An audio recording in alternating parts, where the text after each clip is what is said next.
अगर एजुकेशन छीन ली जाएगी, एक पीढ़ी लगभग 65 करोड़ लोग नौजवानों की उम्र के हैं इस देश में।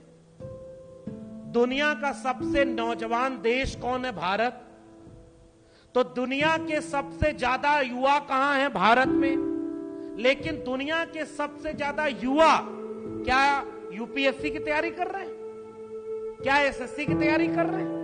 क्या मेडिकल और इंजीनियरिंग की तैयारी कर रहे हैं? क्या विश्वविद्यालयों में है? नहीं, कांवड़ ढोने में है, दंगे में है, धार्मिक लड़ाई कराने में है।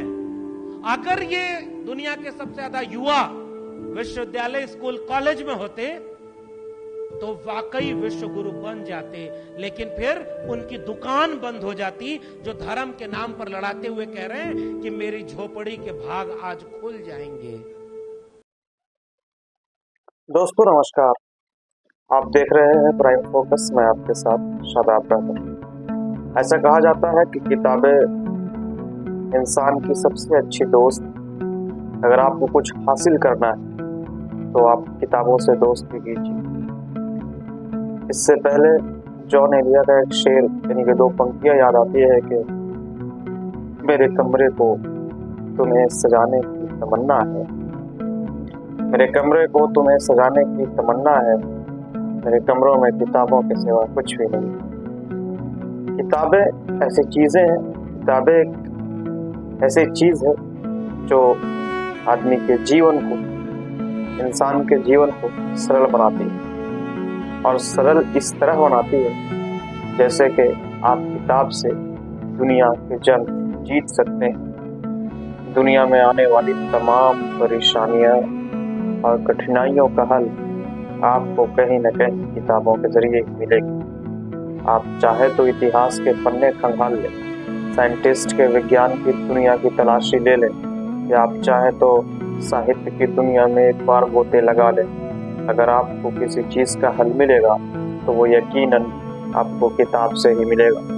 किताब वो चीज़ है, किताब वो हस्ती है जो इंसान को एक इंसान बनने की सलाहियत देती है, एक सलाहियत पैदा करती है। मैं ऐसा क्यों कह रहा हूँ, ये कहने का एक रीज़न भी। और किताब को पढ़ने के लिए कोई न कोई पढ़ाने वाला चाहिए। और जब पढ़ाने वाला पढ़ने वाले स्थान से बाहर हो जाए तो किताबें उनका इंतज़ार करती हैं, उनके छात्र उनकी प्रतीक्षा करते हैं। आज की वीडियो में हम बात करेंगे प्रोफेसर लक्ष्मण यादव की। प्रोफेसर लक्ष्मण यादव 14 वर्ष तक दिल्ली विश्वविद्यालय में एज ए प्रोफेसर रहे।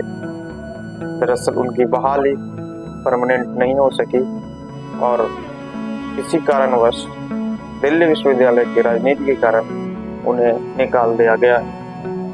उसके बाद से उनके बगावती सुर देखने को मिल रहे हैं। उनका कहना यह है कि इससे इतर, विश्वविद्यालय से इतर भी एक जिंदगी।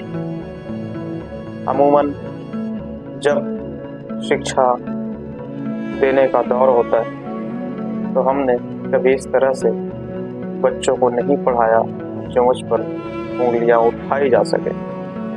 और उन्होंने अपने जीवन में जो चीज़ें भी नोट डाउन करी है उसे एक किताब के माध्यम से संवारने की कोशिश की गई। उनकी किताब के बारे में ऐसा भी कहा जाता है कि देश भर की मशहूर प्रकाशक कंपनियां ने उनकी किताब को छापने से इनकार कर दिया। और किताब को छापने से इसलिए इनकार किया, ये किताबें थोड़ी हॉट है। हॉट का सेंस कि वो बवाल पैदा कर सकती है, वो धमाल मचा सकती है, वो देश भर की राजनीति को खलबली मचा सकती है, देश भर में एक अजब सैलाब आ सकता है। उस किताब में ऐसा क्या है, ऐसा क्या था, वो जब आप पढ़ेंगे तो आपको खुद ब खुद समझ आ जाएगी। किताब की भूमिका से लेकर 150 पन्ने की किताब के बीच वो क्या चीज़ें लिखी हुई है, उसमें क्या चीज़ है, यूनिवर्सिटी का हाल चाल ब्यौरा और शिक्षकों का हाल, वहाँ की राजनीति, तमाम चीज़ों को समेटा गया है एक प्रोफेसर के द्वारा। वो प्रोफेसर हैं डॉक्टर लक्ष्मण यादव। उनकी किताब का नाम है प्रोफेसर की डायरी। और उस हिंदी भाषा पुस्तकों में सबसे ज़्यादा पीयूष मिश्रा, कुमार विश्वास से भी ज़्यादा बिकने वाली प्रतियां बन गई है। फिलहाल उनका 5वां संस्करण है और इसके बाद आगे भी आने की संभावना है। उस किताब में आपको ये बताया गया है, ये दर्शाया गया है कि एक यूनिवर्सिटी में किस तरह से कार्यशैली होती है, वहाँ पे क्या कार्य होते हैं, क्या राजनीति रहती है, किस तरह से पक्ष विपक्ष देखा जाता है, किस तरह से एक एक चीज को समेटा जाता है और वहाँ की प्रक्रियाएं कैसी होती है।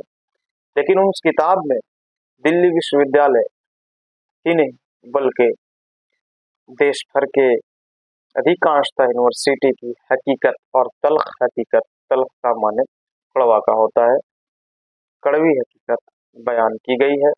एक बार हमारा अनुरोध आपसे है, एक बार आप प्रोफेसर्स की डायरी डॉक्टर लक्ष्मण यादव के द्वारा लिखी गई बुक को अवश्य पढ़िए।